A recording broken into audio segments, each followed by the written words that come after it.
I'm Robin Moreno for Howdini.com. If you're looking to buy a home, your first question is likely to be, what can I afford? And given the horror stories we've all heard about subprime mortgages and predatory lenders, we all want to be extra careful when it comes to borrowing.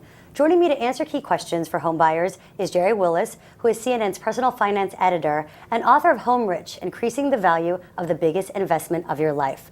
Welcome, Jerry. Hi, Robin. Great to see you. First off, how can I figure out how much house I can actually afford? You know, it's not that hard. You really only want to spend a third of your income, your gross income, that's before taxes, on housing. But it's not just the mortgage you have to worry about. It's also insurance, it's the cost of maintenance, and it's cost of taxes. So that's a very big bill at the end of the day. You really need to sit down, do the calculation, make sure you've got the numbers right. Okay, so now I'm looking over my numbers, and you know what? I'm in good shape. I actually have more than the 10 to 20% that I need to put down. Should I go ahead and put that down?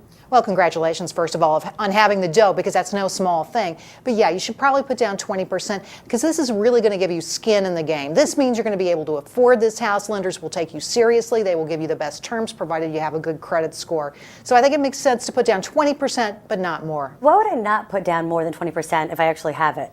Well, okay, think about it. If you're buying a new house, and maybe you're doing it for the first time, you're going to find that you have other costs that you didn't expect. I can't tell you how many first-time home buyers have come to me and said, oh my goodness, the furnace went in the first month, I had to repair the roof. You know, it's happened to me. So you want to be sure that you have a lot of money on hand, or some money on hand, when you get that new house, in case the worst happens and you really have to put some money out for a fix, some kind of improvement. Now I know what I can put down, what I can afford. What are some tips for accessing the housing market in my area?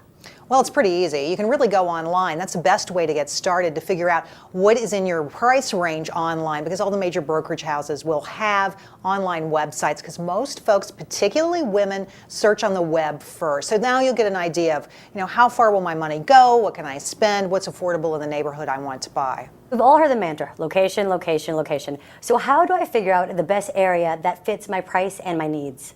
Well, a lot of people already have one neighborhood in mind, but if you don't, and you're a little flexible on where you're going to look, you want to check out the basic services in an area.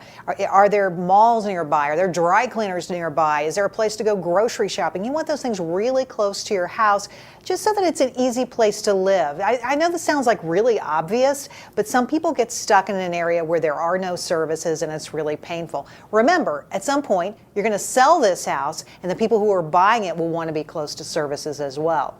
What if I wanted to sort of get in an area that's up and coming? Do you recommend that, or again, it's all about the services? You know, in this market, you don't have to worry about that, because guess what? Houses are on sale, and houses are even on sale in very good neighborhoods. At this point, you don't have to go to an emerging neighborhood and take the risk that it's not going to become popular, that it's not going to catch on.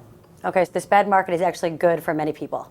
This bad market is great for buyers right now. Look, if you have been off to the sidelines because you couldn't afford housing, now is the time to really start thinking about looking hard, because prices are coming down, and it's really a good time to get your money together and get in the marketplace and start asking questions. So many people have been kept out of this marketplace by high prices, but now is the time to get involved. Thank you so much, Jerry Willis, for good information and opportunities for potential home buyers. Thank you.